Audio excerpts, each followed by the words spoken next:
We tend to think of history as this series of huge, unavoidable events. But what if it isn't? What if the fate of an entire empire, the whole course of Western civilization, didn't hinge on some epic battle, but on a single piece of paper? That's what we're diving into today. A secret message, a list of traitors, and one man's desperate last-ditch effort to stop an assassination that would change the world forever. And that's really the question here, isn't it?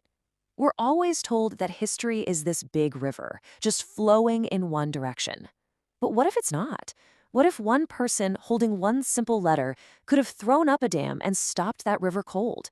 Could they have prevented the fall of a giant and maybe even the death of a republic? All right, so our story kicks off not in the fancy halls of power, but right down on the streets of Rome. It starts with just a regular citizen holding a letter that contains, well, a world-shattering secret. And the setting? It doesn't get more iconic than this. Rome. The 15th of March, a date that will forever, and I mean forever, be linked with betrayal. As the sun comes up, you can just feel the tension in the city air. And right in the middle of it all, Julius Caesar is heading to the capital. And this is where our unlikely hero comes in. He's not some famous general or a powerful politician. He's Artemidorus, a loyal friend to Caesar. And he's just found out about a deadly conspiracy. His only weapon, his only hope, it's a warning he scribbled down on a scroll. You can just imagine him rushing through the streets, reading that letter over and over. The words must have felt like they were burning a hole in the parchment. And the betrayal starts right at the top, with the names you'd never expect, the people closest to Caesar.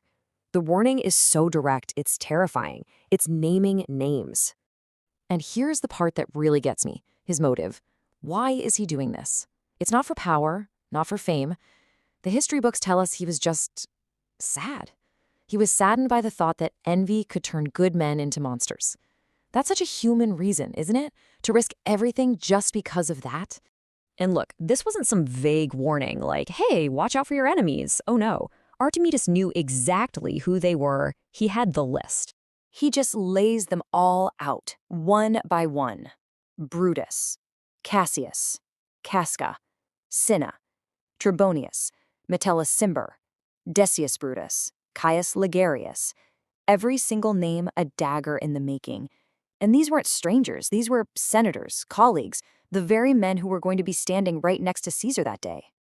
That's 8 men, 8 well-known Romans, all brought together for one single deadly goal.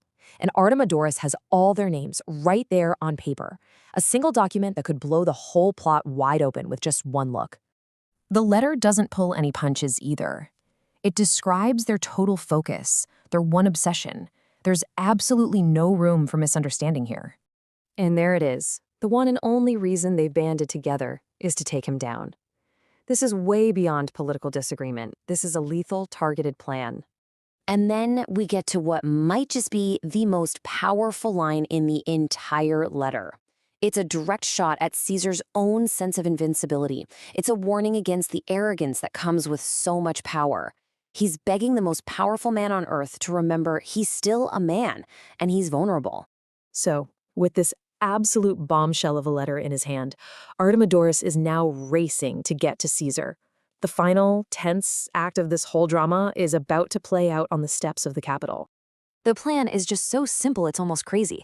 He's going to plant himself in the crowd, act like he's just another citizen with a request.